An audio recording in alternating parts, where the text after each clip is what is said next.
Bienvenido a su programa Hablemos de Salud. Yo soy la doctora Jessica Álvarez y hoy contamos con la presencia de la licenciada Rosagnis Román. En breve conversaremos con ella.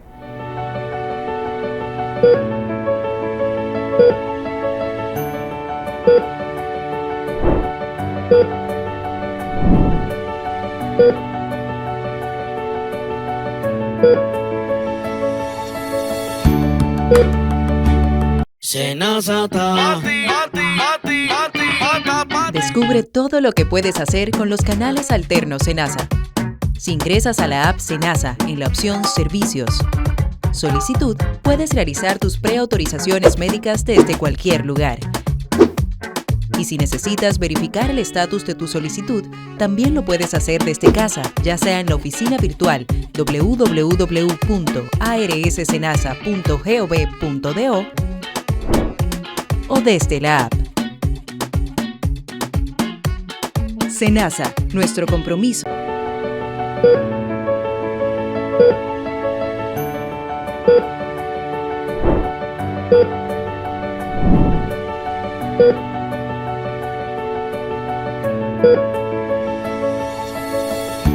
Como dije anteriormente, hoy contamos con la presencia de la licenciada Rosagnis Román, quien es la directora del Banco de Sangre y Laboratorio en Sedimat. Licenciada, un placer tenerla nuevamente en nuestro programa. Igualmente, Jessica, un placer volver a verte y un placer estar aquí contigo, compartiendo un poco. Hoy vamos a tocar un temita que, a pesar de que es antiguo, también viene como desde allá hasta acá, que sería las pruebas de laboratorio y cómo se han ido modernizando. Que me imagino que en la población siempre creemos que pruebas de sangre solamente hemograma y se acabó todo. Ahí terminó. Sí, pero quisiera primero comenzar preguntándole, generalmente en un laboratorio, ¿cuáles son los tipos de pruebas que un paciente va a realizarse? Por lo regular, como bien dijiste, pues ahí queda cuando piensan que solamente hemograma, orina, coprológico, como que es la rutina. Sí. Pero hay un perfil que abarca un poquito más, como perfil de lípido, perfil pancreático, para el perfil renal, urea, creatinina, depuraciones. Es como que lo regular. Un perfil paciente regular puede tener hemograma, urea, creatinina, electrolitos, Sí. Glucosa, algunas enzimas. Es como que la rutina. Ahí es como que pasa ya un paciente regular. Sí, pero las pruebas se dividen dependiendo de las enfermedades que el paciente pueda tener, o hay algunas que son como, por ejemplo, la generalidad, aparte del hemograma, que nunca se queda. Hay unas que como son las básicas que siempre se realizan. Sí, el médico siempre va por lo básico para explorar generalmente el cuerpo. Sí. Va por el hemograma, la orina, que son los que mayor información aporta a un médico de la condición general del cuerpo. Okay. Pero puede incluir glucosa, que aunque también está destinada para una enfermedad específica, ya sabemos que monitoreo de diabetes, pero puede incluir urea, creatinina, puede incluir algunas enzimas para valorar visión completa del cuerpo, porque ahí puede valorar varios órganos y si alguna está alterada, entonces va un poquito más específico ya a lo que sería lo que andaba buscando el doctor. Sí. Pero sí se pueden dividir generales, específicas, dependiendo de lo que el médico ande buscando en ese paciente o de lo que sospecha, porque siempre hay una sospecha antes de mandar al laboratorio. Totalmente. Y ahora mismo en la práctica que está teniendo en el laboratorio, ¿cuáles son las pruebas más buscadas? O la más realizada, porque bueno, imagino que el hemograma siempre está en la lista, en el top one, en el top one de las pruebas de laboratorio. Y claro, depende de la temporada. Por ejemplo, en esta temporada hay un pico siempre de influenza, pruebas respiratorias, sincitial, para virus de la gripe, que hay un pico en la temporada ciclónica. Cuando viene dengue, que cuando llueve mucho, esas pruebas siempre se disparan un poco en esta temporada. Sí. Entonces, pues, de octubre a noviembre, ¿qué temporada ciclónica? Siempre esperamos que vengan muchos pacientes con indicaciones de dengue o con indicaciones de influenza. Y ahí Pero lo regular que siempre llega, pues la rutina. El laboratorio siempre recibiendo pacientes regulares con el hemograma, la orina, creatinina, cultivos, que es siempre como que la rutina de los pacientes. Casi siempre hemos visto que cuando se van a realizar pruebas de laboratorio tenemos que está la sangre, tenemos el coprológico y tenemos la orina. ¿Hay otro tipo de muestras aparte de esto que también se utilizan para los laboratorios? Por supuesto. ¿Y cuáles serían estas? Ahí tenemos las pruebas en líquidos estériles, líquidos cefalorraquídeo, tenemos los líquidos pleural, asísticos, todo ese tipo de líquidos que se toman con procedimiento médico, porque son extraídas por el médico, pero llegan para una prueba específica.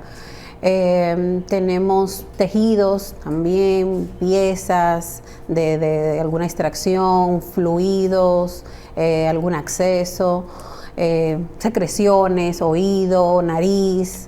Que la gente siempre conoce sangre y orina, pero no es, generalmente son cualquier infinidad de muestras que son fluidos del cuerpo pueden llegar al laboratorio para una prueba específica. Generalmente, hasta el sudor. Sí. Hasta el sudor. Sí. ¿Y para qué sirve la prueba de sudor? Hay prueba de electrolitos en sudor.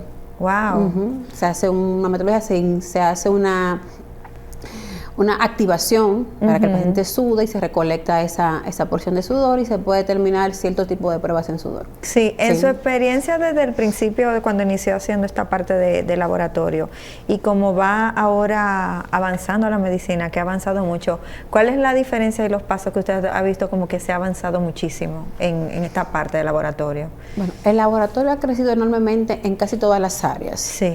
Pero en las pruebas especiales ha hecho como un boom y hay un antes y un después de COVID con relación a lo que es la biología molecular.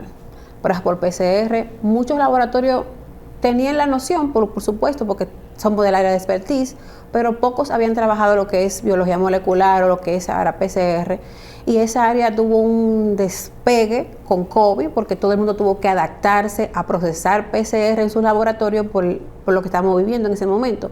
O sea, una de las que se ha avanzado y se ha desarrollado enormemente en casi todos los laboratorios, por no decir en todos. Sí.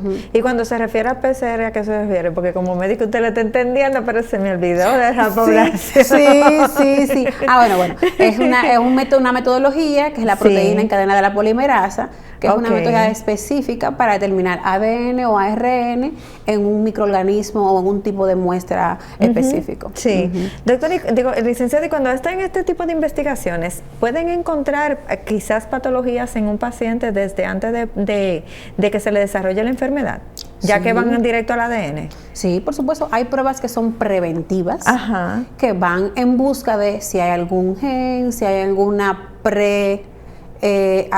aparición de alguna enfermedad que puede desarrollarse en el futuro, que son predictivas y puede decir, mira, el paciente en un tiempo puede que desarrolle X o Y si no lleva estas medidas. Entonces, en el laboratorio sí hay pruebas de ese tipo, predictivas, que te pueden ayudar al médico a dar una orientación certera a un paciente, decir, mira, tienes que ir por esta línea de medidas preventivas para que en el futuro no desarrolle estas patologías. Entiendo. Hay un sinnúmero de pruebas de ese tipo. ¿Y cuáles son las que más se buscan aquí en el país? Porque me imagino que por genética o por nuestras condiciones de raza, seguro hay una que siempre es la más prominente entre esas pruebas. Sí, bueno, ya a nivel mundial sabemos que las patologías cardiovasculares están en el top. Totalmente. Entonces, ahí el médico siempre anda buscando diabetes, patologías asociadas al perfil de lípido, colesterol, triglicéridos, que pueden dar inicio de que un paciente, y hay pruebas un poco más específicas que tienen un valor predictivo positivo bastante elevado, como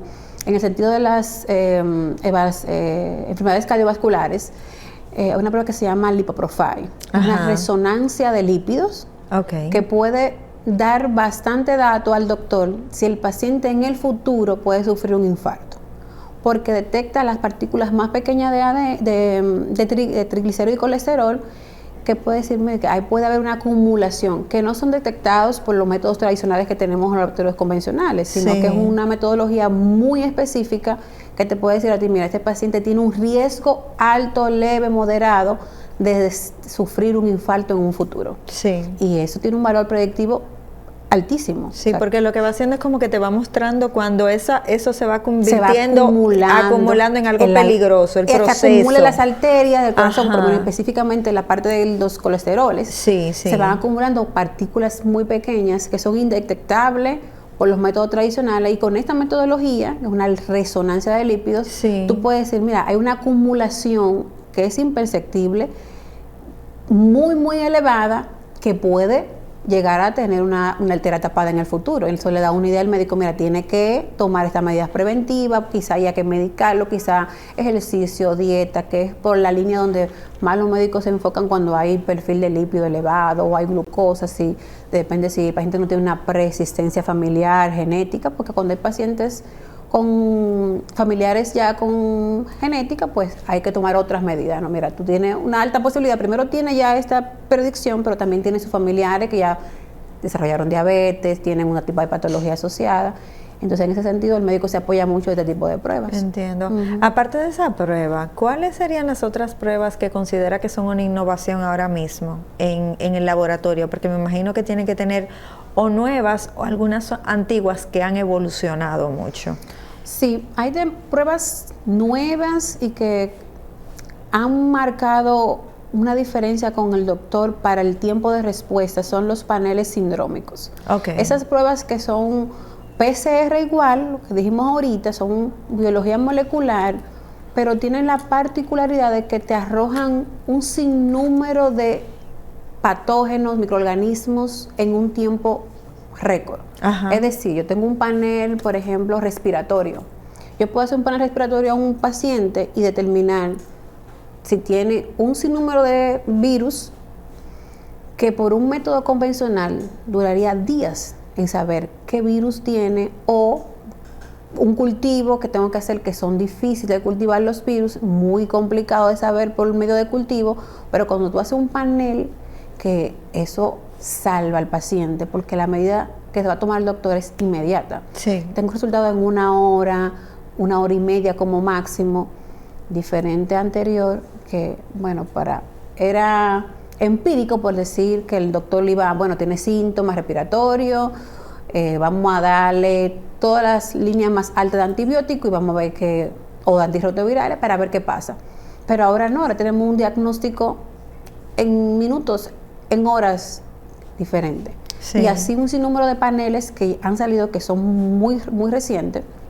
Digo reciente que de 1 o 2 años. Bastante reciente para hacer medicina, totalmente. Que han salido respiratorios, de neumonía, gástricos, que son afecciones gastrointestinales complicadas, a veces de detectar por métodos convencionales, porque tú haces un coprológico y depende del ojo humano para identificar X o Y parásitos, pero hay bacterias también, que si no la cultivo, un coprocultivo, me va a tardar 2 o 3 días en crecer, pero con un panel yo detecto, tiene una E. coli, tiene una Shigella, una Klebsiella, me detecto inmediatamente, en 1 hora puedo tratar al paciente rapidísimo. Entonces, esa parte ha evolucionado muchísimo, por entonces decía la parte de la PCR que marcó la diferencia, y que los que han podido incursionar en esta metodología, pues han avanzado mucho, y por sobre todo que han aportado mucho al diagnóstico con el doctor, que le ayuda muchísimo a tomar decisiones inmediatas. Sí. En el asunto de la preparación del paciente para las pruebas, en caso de la resonancia y también de estos paneles sindrómicos, ¿cuál sería la preparación previa? O sea, el paciente tiene que estar en ayuno, el procedimiento quizás necesita anestesia o que se haga en un consultorio, simple y llanamente debe ir al laboratorio, porque a veces como que palabras nuevas ponen las cabezas grandotas. Sí, así es. Sí. Bueno, por ejemplo, para la resonancia de lípidos sí requiere de ayuno, un ayuno entre 8 y 12 horas, lo regular de un ayuno, porque como son partículas de colesterol, pues lo ideal es que el paciente ayune ese tiempo, temprano de la mañana, para ese caso. Para los paneles, depende del tipo de panel. Hay muestras que sí, que requieren de ser intervenidos por un doctor. Por ejemplo, si vamos a obtener una muestra de líquido cefalorraquídeo para un panel de meningitis, requiere de una intervención médica y una anestesia, un procedimiento invasivo leve, pero sí requiere de una preparación previa. Quizá un gástrico, pues no. Una muestra de heces regular, el paciente la puede tomar él mismo, porque estamos hablando de un panel de neumonía, que puede ser una muestra de esputo, pero también puede ser un lavado bronquialveolar. Entonces ahí tengo que depender de que el médico prepare ese paciente, me envíe la muestra. O sea que va a depender mucho de qué tipo de prueba vamos a hacer. Sí. Puede que algunas sí el paciente la pueda tomar sí y requiere una preparación especial, que siempre se le indican previo al procedimiento, y otras que requerimos de que el doctor diga, ya estamos listos con el paciente, te mandé la muestra. Sí. Hay una pregunta que creo que poca gente la hace, y realmente entiendo que es sumamente importante, y es sobre los estándares que debe tener un laboratorio para tener muestras y resultados de calidad. ¿Cuáles son, en su experiencia, y también me imagino que tienen que tener como un protocolo y todo esto que haga que funcione? ¿Cuáles son esos estándares que usted entiende que necesita un laboratorio para que pueda cumplir y sobre todo darle esos resultados certeros a los pacientes? Porque a veces vemos equivocaciones que pueden resultar graves. Por supuesto. Sí. Los laboratorios hace unos años que se rigen por una normativa, tanto nacional como internacional. Hay una norma específica que da el laboratorio, que es la 15.189, es una norma que acredita el laboratorio, quiere decir que verifica la competencia y la calidad de ese laboratorio para emitir resultados de pacientes. A nivel nacional también tenemos la norma nacional de salud para laboratorios clínicos, que tiene una serie de normativas, desde la recepción del paciente hasta las instalaciones, que si tenemos que tener salida de emergencia, que una sala de espera, que las tomas de muestras estén separadas, que haya privacidad de los pacientes. Pero cuando el laboratorio está acreditado, que es como el nivel superior a nivel de laboratorio, eso garantiza a cualquier usuario, o sea, el doctor, el paciente directo, que el resultado que sí se está emitiendo es de calidad. Porque es una norma que te va a exigir un sinnúmero de requisitos que tú tienes que cumplir si quieres estar acreditado con una entidad internacional que viene y te verifica con auditoría si tú cumples y no cumples, y te emite una certificación temporal que tú tienes que renovar cada X tiempo, lo que va a garantizar que yo me acredité hoy y ya yo para siempre estoy acreditada. De por vida, exacto. No, anualmente tienes que pasar por un proceso de recertificación que garantice que tú mantienes lo que obtuviste de la primera vez. Nuestro laboratorio está acreditado con esta norma en CEDIMAT y tenemos ya casi 10 años acreditado, y es una mejora continua, constante. O sea, estamos constantemente, debemos de innovar en la calidad del resultado.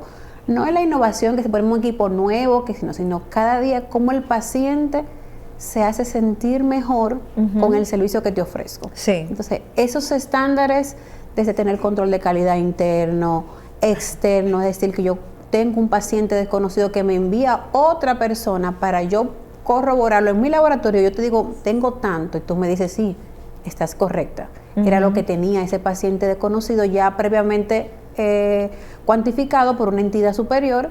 Le dices, no, estoy comprobando que tus resultados sí son correctos. Que es como que de los que realmente garantiza la calidad del resultado de la parte analítica, porque hay otra serie de factores como la atención, la calidad de cómo te recibo. La calidad humana. La humana. Sí, eso se está trabajando mucho que se está ahora. trabajando mucho a nivel de todos los centros, porque es lo que capta el paciente. El paciente viene donde ti con una situación, y si desde la entrada tú no tienes ese afecto, esa recepción positiva, humanista con el paciente, pues ya tú perdiste al paciente. No importa si el resultado es muy bueno, si tú no lo recibes con esa calidad humana, pues al final no vas a tener un buen resultado. O sea que todo tiene que alinearse desde el paciente y hasta la emisión del resultado. Cuando se habla de la modernidad en las pruebas de laboratorio, se está hablando en específico sobre que se pueden encontrar, porque me imagino que es un conjunto. He encontrado en su trabajo allá en CEDIMAT que hay muchos especialistas que tienen subespecialidades. En la parte de laboratorio esto también pasa. Me refiero a que me imagino que para cada área que se esté estudiando del cuerpo humano, en los análisis de laboratorio tienen el especialista de esa área para dar con el punto de las pruebas. Así es. ¿Me podría hablar un poquito de esto? Así mismo es. El laboratorio también tiene sus especialidades. Ahí tenemos como, son las áreas, hematología. Ahí tenemos el especialista y hay estudios especialistas para esa área, maestrías, especialidades. La persona que está en hematología es experta en hematología. tenemos química, tenemos inmunodiagnóstico, pruebas especiales, que tengo incluso la que la gente considera como que la más sencilla. Un orinazo, cualquiera una orina, ¿no? La orina también tiene su especialización, o sea, una persona que hace una orina, porque tú depende de un nivel crítico de visión, porque tú estás mirando al microscopio y dejando decir si tiene células crenadas, si tiene eritrocitos, si tiene blancos. O sea, tú tienes que saber cómo se ve un blanco, cómo se ve un rojo, para tú poder decir que sí, una muestra de orina tiene sangre en orina. Entonces, todo el laboratorio tiene sus áreas. Por ejemplo, una que es muy especializada es la microbiología. Inclusive ya hicieron hasta carrera aparte sobre la microbiología, que es una área de laboratorio especializada al igual que el banco de sangre. Pero tienen sus especialidades y son expertos en esas áreas. El laboratorio debe tener personas especializadas en cada expertise que hace pruebas. O sea, no puede tener una persona que es experta en hematología haciendo química, porque al final no tiene claro, es profesional del laboratorio, tiene una base universitaria que tiene una noción de lo que son todas las pruebas. Pero cada quien toma como un camino diferente en lo que quiere saber, lo que quiere aprender y a dónde quiere dedicarse. En el laboratorio también nuestro, pues hacemos eso. Tenemos expertos en cada área del laboratorio. ¿Cuáles serían como las últimas áreas que habrían llegado a incrementarse? Porque siempre tenemos como que algo nuevo. Me especializo en la pestaña o me especializo en la puntita de la pestaña. En el laboratorio, ¿cuáles serían estas últimas que han llegado, que sean una novedad? Sí, la molecular y la biotecnología. La biotecnología. Sí, la biotecnología, porque ha ido mucho de la mano con la parte de biomarcadores, nuevo, la investigación. Y la molecular, que aunque no es nueva, pero los laboratorios a nivel nacional no tenían molecular. Ya se presentó mucho después. O sea, entonces es como que que las personas se han querido ir especializando, porque como recién la hemos estado aprendiendo, mucha gente ha querido, bueno, tenemos que aprender de esto, porque ya esto vino y se va a quedar. Porque el COVID vino y se quedó. Totalmente. Entonces, así mismo, lo que hacíamos laboratorios más pequeños era referir pruebas moleculares. Pero ya viendo la necesidad de que, mira, no es tan difícil la molecular. Podemos tener equipos, podemos adaptarnos. O sea, la gente se ha preocupado por aprender biología molecular y biotecnología, porque, como tú bien dijiste al principio, la tecnología va en crecimiento. Totalmente. Cada día tenemos un equipo nuevo, más pequeño de este tamaño, que te hace un sinnúmero de pruebas. Y ahí tú haces esa prueba. Y es una metodología de alta calidad, que el tamaño no implica. También tenemos equipos bastante robustos, grandes, que ocupan un laboratorio entero, pero que también han ido evolucionando en el hacer de la prueba. O sea que esas áreas como que se han desarrollado un poquito más, porque las demás siempre han existido y la gente siempre, bueno, me gusta mucho banco de sangre, me gusta mucho microbiología, y la gente siempre se ha ido por esas dos áreas que son las como las más específicas: química, hematología, orina, pruebas especiales. Siempre han estado ahí y hay gente que se ha preocupado por ella. Pero en estos últimos, la microbiología, que tuvo tanto repunte, que las universidades decidieron hacer carrera de microbiología. Ya tú tienes que estudiar microbiología y es una licenciatura igual que la bioanálisis, pero ya es un área más especializada. Y en el caso de estas dos últimas, que son las últimas que han llegado, ¿cuál ha sido el punto neurálgico de las áreas de la medicina en las cuales son importantes estas pruebas? Bueno, el banco de sangre, que no es nuevo, pero la preocupación de la gente por aprender el banco es como que se ha dado en los últimos años.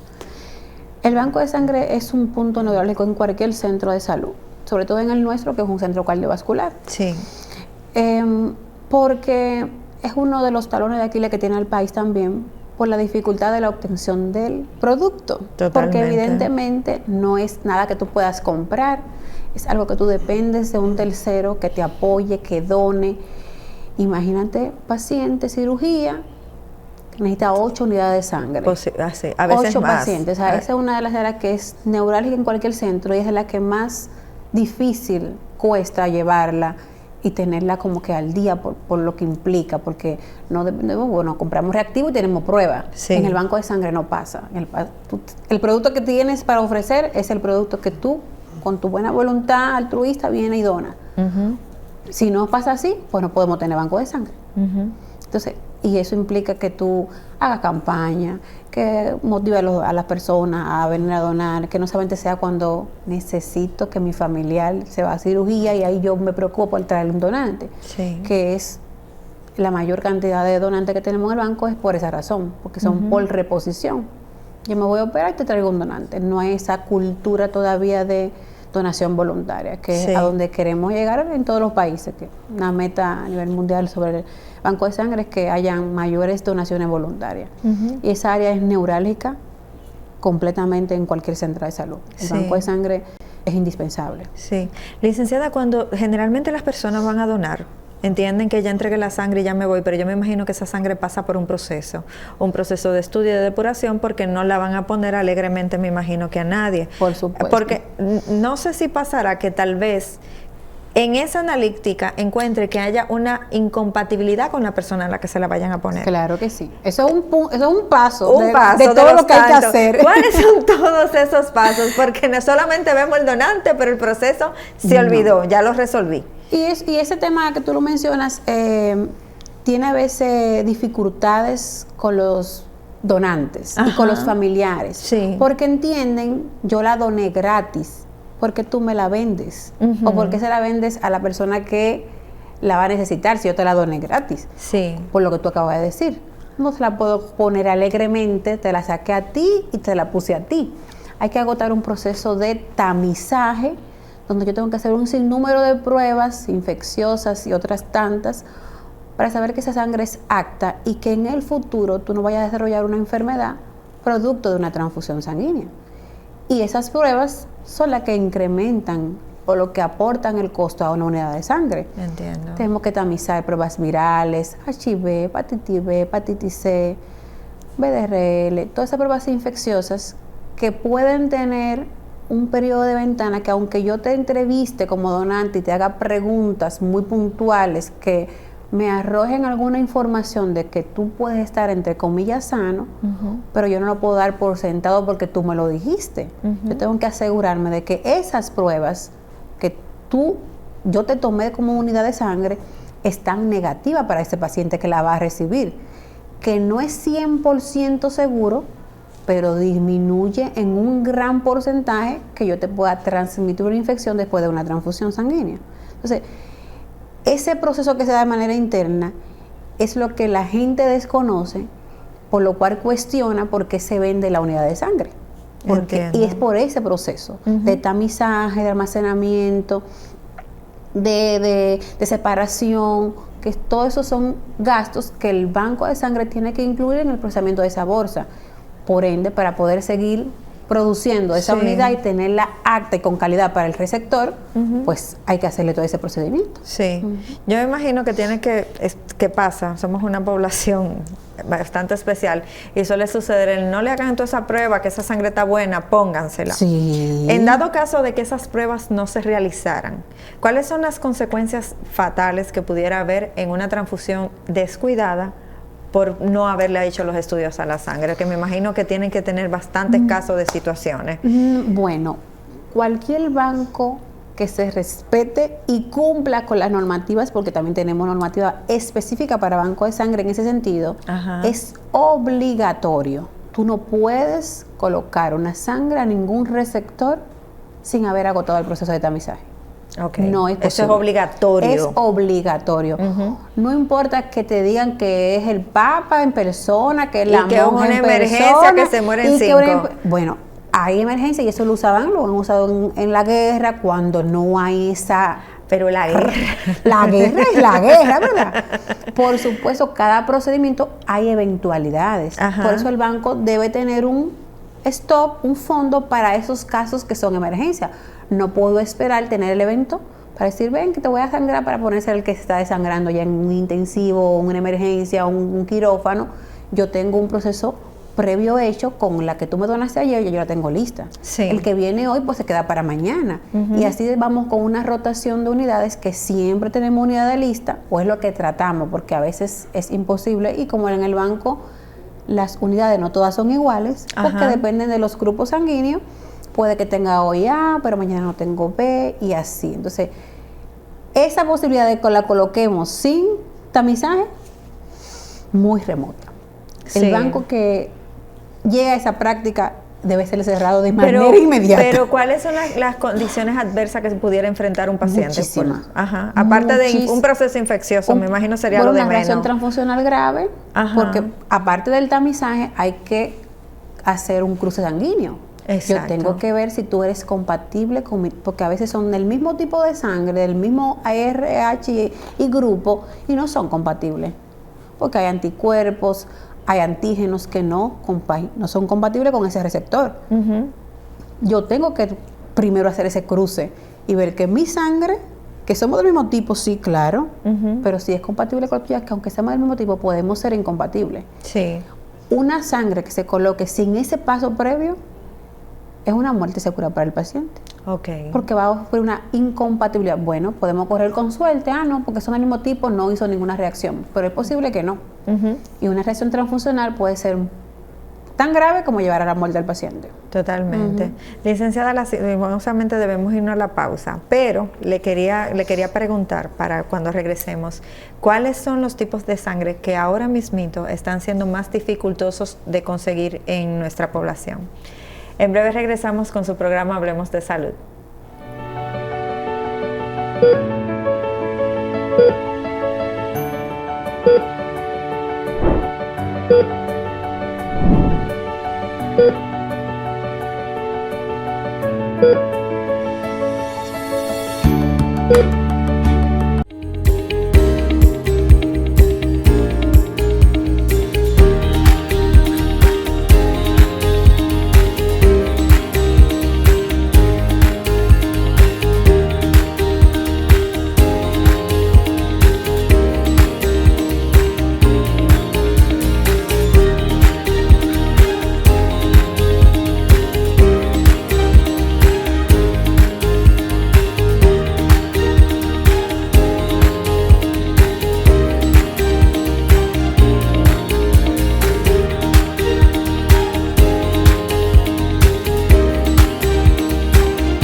Regresamos nuevamente a su programa Hablemos de Salud con la licenciada Rosani Román. La dejé con la pregunta de cuál está siendo el grupo sanguíneo que está más escaso ahora mismito en el banco de laboratorio que que debe necesitarse. Por lo regular, y la estadística no miente, los grupos negativos son los más difíciles. El O negativo es uno de los grupos que por lo regular el banco no tiene tanto stock.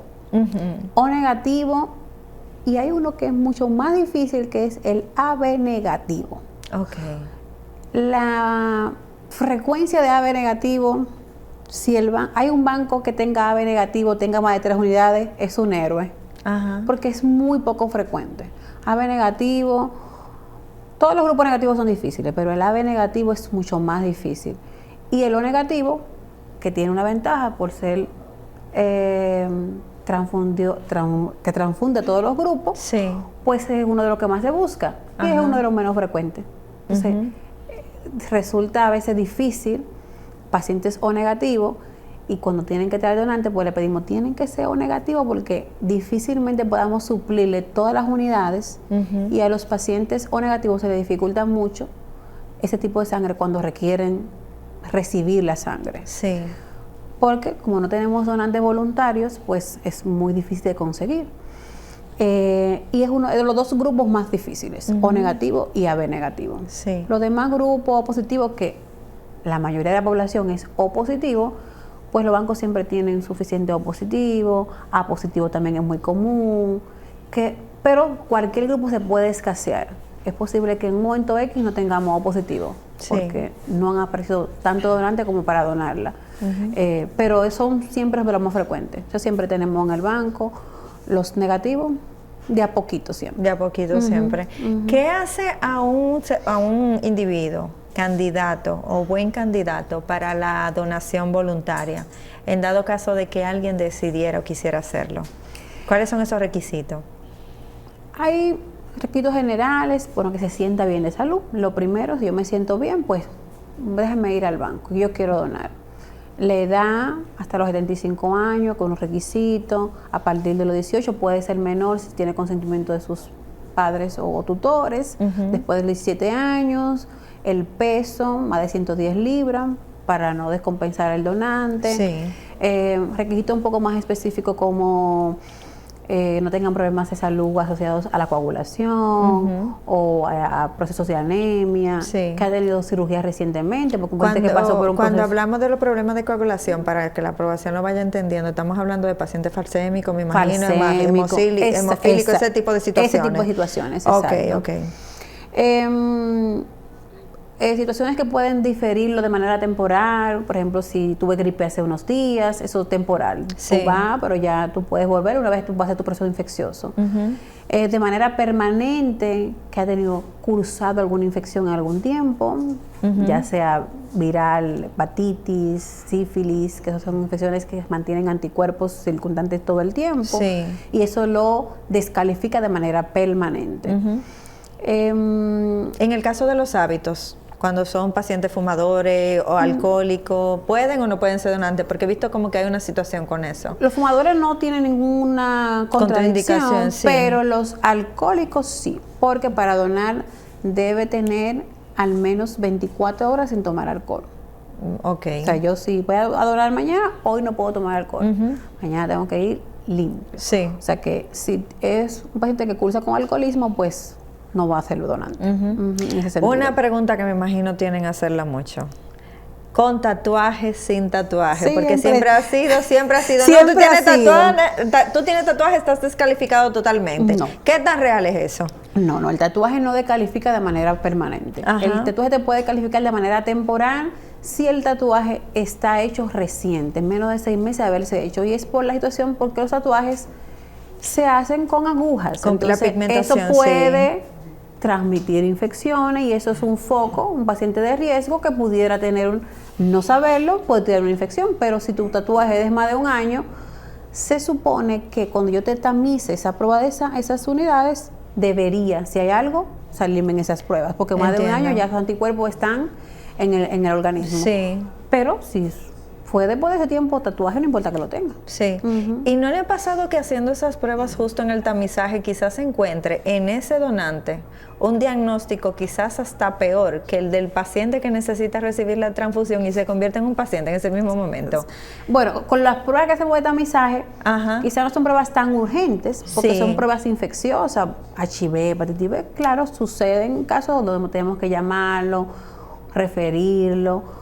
Nuestro banco de sangre tiene un proceso adicional que no tienen los demás bancos a nivel nacional. Solamente cursamos en el país 2 bancos de sangre que tienen ese proceso implementado, que es el tamizaje por biología molecular, por NAT, que reduce los tiempos de ventana de esas infecciones. Es decir, que yo puedo haberme infectado hoy y puedo detectarlo por esa metodología 7 días después. Ok, que o sea no que pasa bien con rápido. que no lo puedo hacer con las metodologías tradicionales, porque tiene un periodo de ventana mucho más amplio de 3 semanas, un mes, Hay algunos 20 que hay que días, esperar hasta 3 meses. hasta 3 meses. Sí. Entonces yo con eso que lo hacemos en nuestra bolsa de sangre en Sedimat, puedo detectarlo con mucho antes de yo saber si me infecté, si estoy positiva, pero 7 días antes es un tiempo prudente para tú decirle, mira, esta sangre no está apta. Y hemos tenido que llamar, claro, donante, explicarle, tiene que buscar atención médica, referirlo a un centro, por diferentes razones. Más por virales, hepatitis B, hepatitis C o HIV, que son las que estamos obligados a notificar y que también poner en alerta al donante para que busque atención médica también por su beneficio. En el caso de los niños, ¿se maneja como un laboratorio aparte que tiene una parte de pediatría o también lo manejan en el caso de las transfusiones? ¿O también se maneja vía el mismo banco de sangre si un niño lo necesitara? Sí, vía el banco de sangre. Ya va a requerir del criterio médico y va siempre a hacer el mismo proceso, no importa el paciente ni la edad. el proceso se agota igual. Se solicitan al banco de sangre, ahora sí ya la cantidad que se le coloca, eso vaya a criterio del doctor que va a hacer la transfusión. Porque la pediatría es un poquito más complicadita. Sí, en eso también le iba a preguntar de la pediatría, también en las analíticas normales. Si lo tienen también como parte, un englobado del mismo laboratorio, tanto para los grandes como para los pequeños, o lo tienen separado, porque sabiendo que tienen tantas subespecialidades, quizás se manejan así también en la parte de pediatría. En pediatría lo que se hace es separar los intervalos de referencia. Claro, o sea, hay intervalos que son específicos para niños. O sea, yo tengo un hemograma, dependiendo de la edad. Yo, mira, en un niño, un hematócrito puede, por decir un ejemplo, hasta 31, es suficiente. En un adulto, pues 37. Un hombre. Si es una mujer, bueno, 36 es suficiente. Entonces, los intervalos se pueden separar por población, pediátrica y adulta. En la atención, pues igual, como todo. Bueno, siempre tenemos nuestra área para los pequeñitos, que es su área de que haya juego, que haya dibujos, la toma de la muestra, que se le da una paletica, que se le da un certificado de valentía. Claro. Para una atención especial para los bebés, pero sí la atención en sentido general en el laboratorio es igual para todos. Sí. Hay quizás algunas pruebas que se realizan en niños que no necesariamente sean para adultos, que sean especiales solamente para la población de los chiquitines. O todas las pruebas generalmente son iguales. Aplican. Lo que puede pasar es al revés, que lo que se hace en adultos no se hace en niños. ¿Y cuáles serían estas pruebas? Por ejemplo, hay la prueba de Helicobacter pylori, en aliento. No se hace en bebés.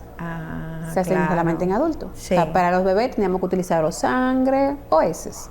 Porque requiere de un procedimiento que la persona tiene que soplar o tiene que respirar.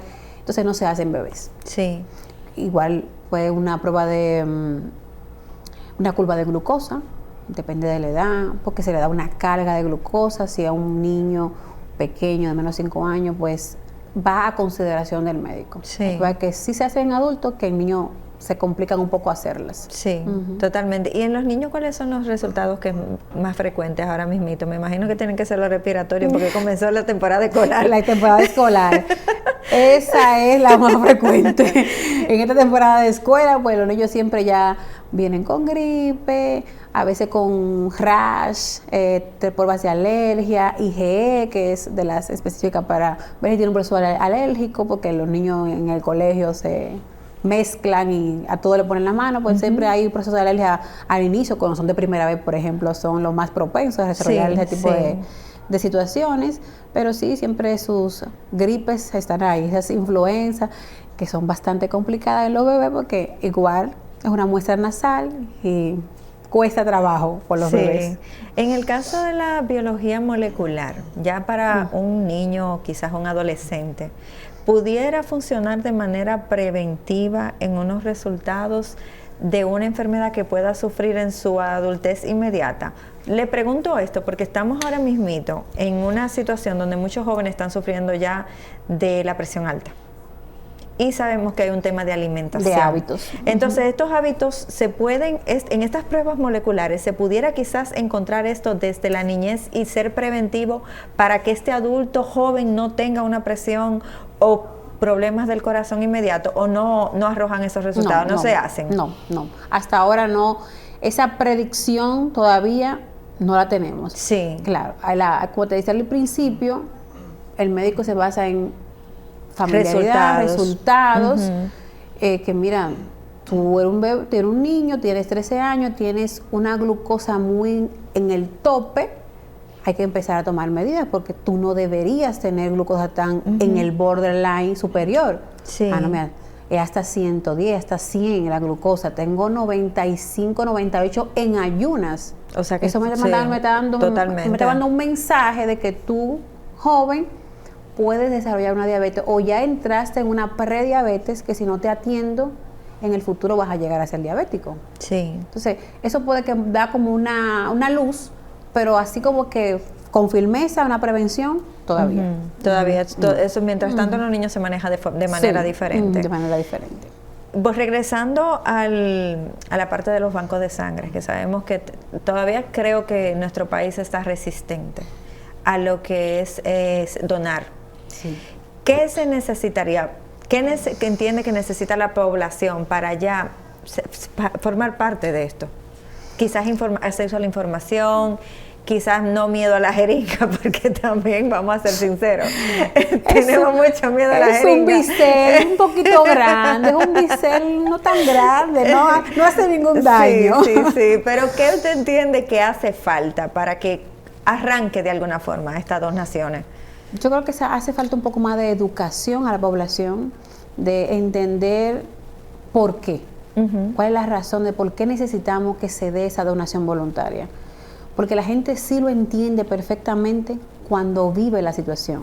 Y hemos tenido muchos testimonios de gente, ay no, yo no venía a donar nunca, pero cuando vivieron mi mamá, mi papá, mi hermano, que necesitó sangre, que vieron la dificultad de conseguir esa unidad de sangre, que era sí o sí urgente colocarle a su paciente, entendieron. Entonces, si ponemos un poquito más de esfuerzo en educar a la población de por qué es necesario, cuál es la necesidad que tiene a nivel mundial, porque no solamente nosotros como país, a nivel mundial es la realidad de muchos países latinoamericanos que la donación voluntaria no es muy baja en todos los países.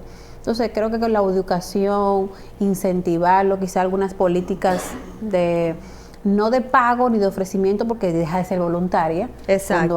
Cuando se hace una remuneración por esa se convierte en un negocio. Se convierte en un negocio. Pero que haya esas políticas de motivación. Es más motivacionar a esas personas que entiendan por qué es necesario donar. Sí. Porque es la única forma. Y a veces el familiar le dice, pero que no, búscame la sangre. Y yo, es que no la tengo. No hay forma de tenerla si alguien no me viene y me la dona. Todavía no, la tecnología no ha llegado hasta ahí para desarrollar sangre artificial. No inventen mucho, que ahorita sale una sangre artificial. No ha llegado hasta ahí. Entonces, sí, de verdad es sumamente importante concientizar a la población de ese proceso, de que nos acerquemos al banco, que no tiene que ser, no es diario, es cada 2 meses, cada 3 meses, 45 días para donar una unidad de sangre, que yo puedo donar en el año 2 o 3 veces, y con eso es suficiente para yo dar mi granito de arena a que la población tenga ese servicio disponible. Sí, ahorita le pregunté de los tatuajes, pero olvidé otra cosa también que se menciona mucho, que siempre es preferible que sean hombres a mujeres. ¿Qué tan cierto es esto? No necesariamente. Tanto hombres como mujeres tienen la misma igualdad de donación. Las mujeres califican menos porque tendemos a tener niveles hematológicos un poquito más bajos, pero la mujer puede donar como los hombres igual sin ningún problema. Hacemos preguntas, por ejemplo, hay mujeres que son muy común en tener menstruación abundante, y eso, si tú tuviste menstruación recién, entonces puedes descompensar y se saca una unidad, 500 ml de sangre, y tú eres una persona que menstrua con mucha abundancia, pues te puedo descompensar y llevarte a un estado fisiológico de anémico. Entonces, eso puede que limite, pero las mujeres pueden donar siempre y cuando estén en salud y cumplan con todos los requisitos.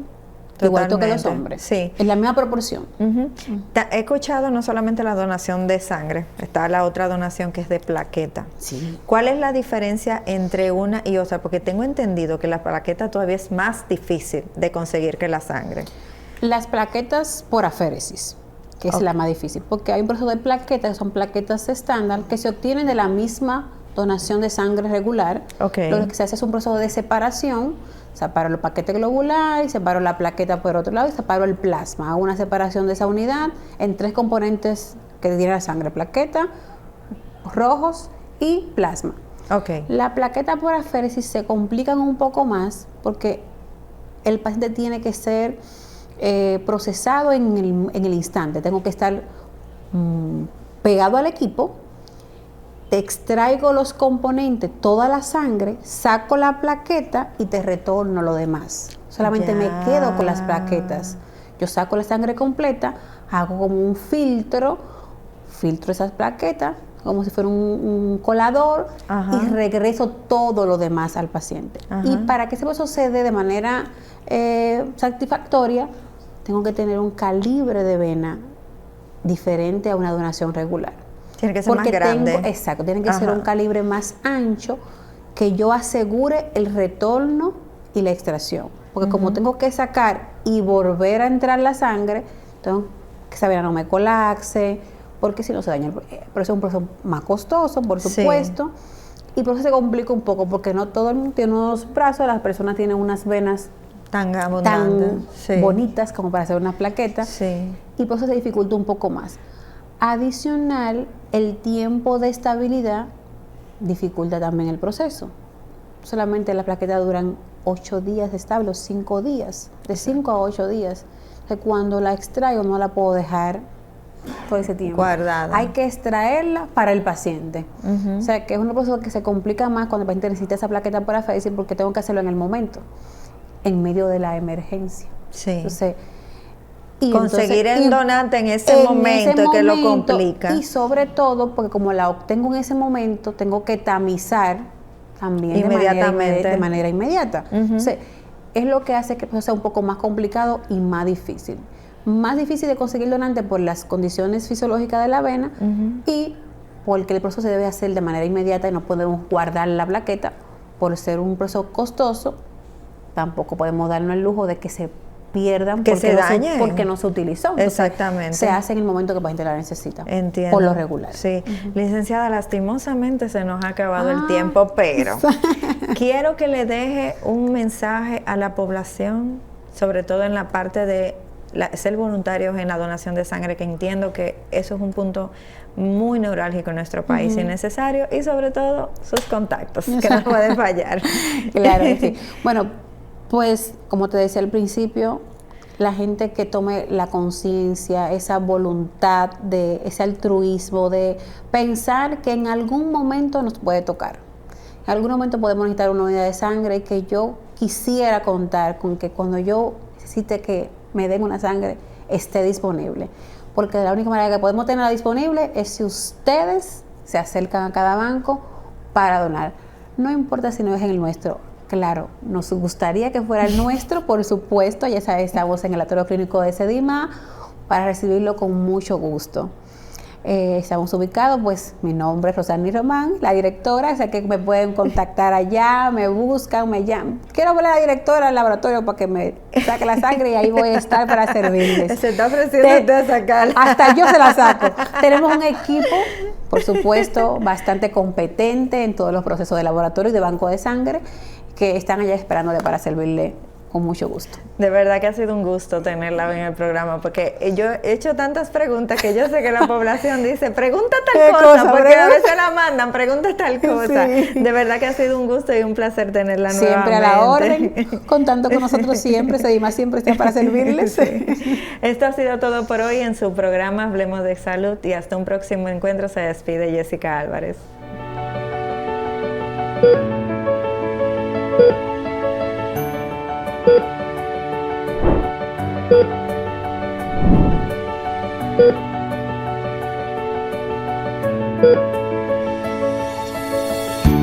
Thank you.